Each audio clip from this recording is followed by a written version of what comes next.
Salut les amis et bienvenue sur votre plateforme. Les amis, comprendre Vladimir Poutine, cerner Vladimir Poutine, c'est quelque chose de très facile.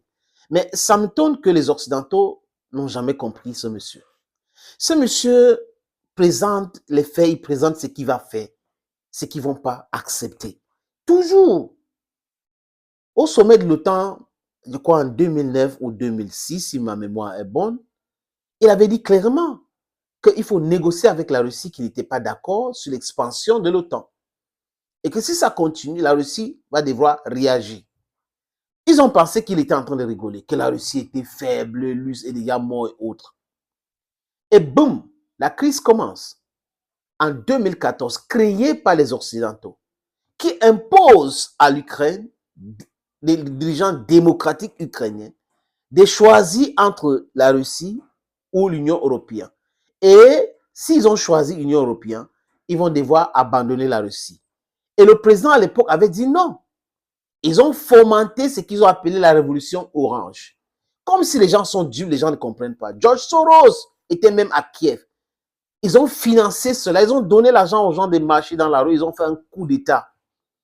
Un coup d'État en Ukraine. Et pour eux, c'est bon. Business as usual. Comme c'est un coup d'État fomenté par les Blancs, les Occidentaux, c'est bon. Il n'y a pas de problème. Il n'y a pas de drap, comme disent nos frères ivoiriens.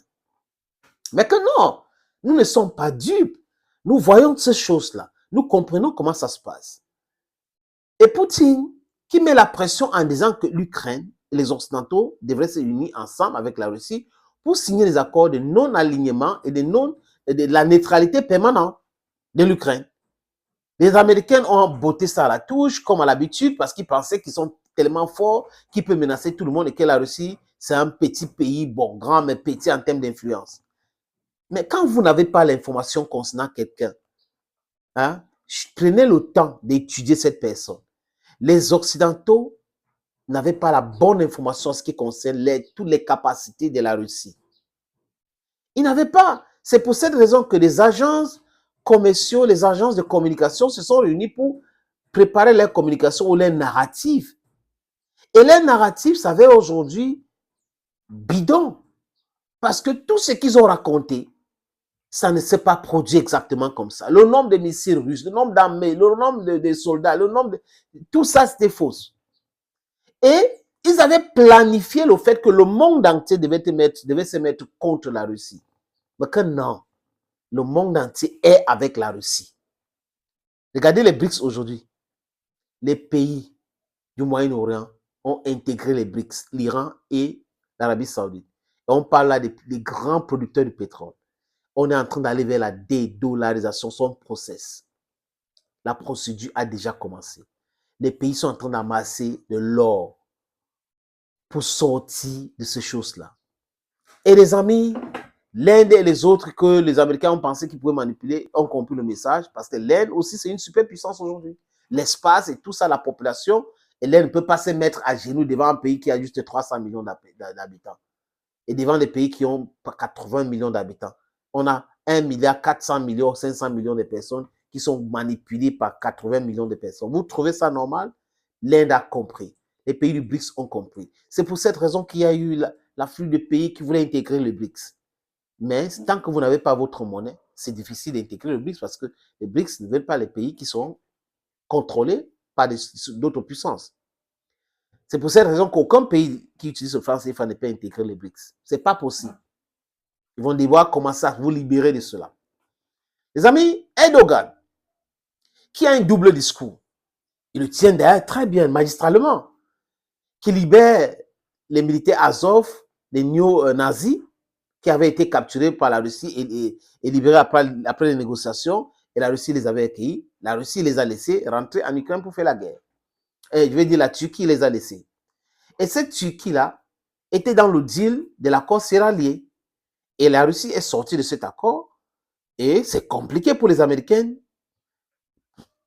désolé les amis, de faire sortir les blés en Ukraine en traversant la mer Noire. Parce que c'est le chemin le plus facile, le plus court à utiliser. Qu'est-ce qu'ils font maintenant? On descend avec les camions du port d'Odessa dans d'autres petits ports en Ukraine pour passer par la Moldavie, arriver en Roumanie pour acheminer ça par le port romain.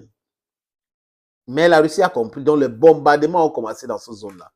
Ça a toutefois, c'est-à-dire que foiré le plan. Et là, qu'est-ce qui se passe-t-il? Erdogan envoie son ministre des Affaires étrangères en Russie, rencontrer Sergei Lavrov, l'intrépide Sergei Lavrov. Ils ont discuté ensemble. Et comme le pragmatisme pour le moment est russe, ils sont restés droits dans les bottes. Erdogan fait donc le déplacement avec les idées dans sa tête pour essayer de convaincre Vladimir Poutine. Il arrive, il discute, et à la fin, qu'est-ce qu'il dit Erdogan? Il dit, Vladimir, tu as raison.